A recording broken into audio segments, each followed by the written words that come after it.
Blood Falls within the vast frozen landscape of Antarctica with its associated penguins is a strange geologic oddity.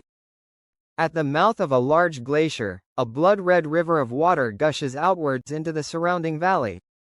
Because it looks like this glacier is bleeding, this overall feature is known as blood falls. This beautiful geologic wonder starkly contrasts with the coloration of the surrounding white glaciers, providing for a spectacular sight. While the coloration of blood falls was initially attributed to red algae, algae is not the actual cause of its coloration. And no, before you ask, this red color cannot be owed directly to ongoing volcanic activity despite the fact that a geologically young cinder cone can be found approximately 18 kilometers to the west-southwest.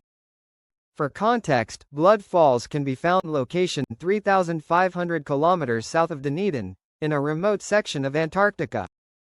It is only 100 kilometers west of McMurdo Station and the actively erupting Mount Erebus stratovolcano. Even from satellite you can see the staining on the landscape generated by its reddish-brown waters. So, why does it exist? The story of Blood Falls is quite unusual and can be traced back to approximately 3 million years ago, when the global sea level was much higher than it is today. At the time, this patch of ground was part of a fjord connected to the adjacent ocean. Eventually, the climate cooled and an ice age began 2.58 million years ago.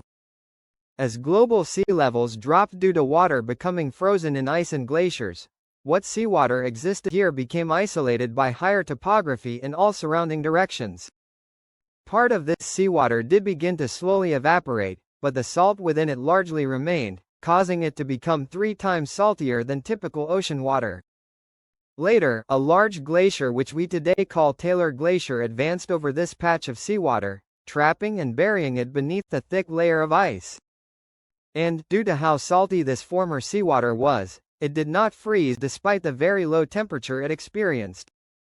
During the initial advance of the Taylor Glacier, dolerite, the ice carved away at iron-rich igneous rock known as dolerite, which was specifically 2.8 to 8.4% iron by weight.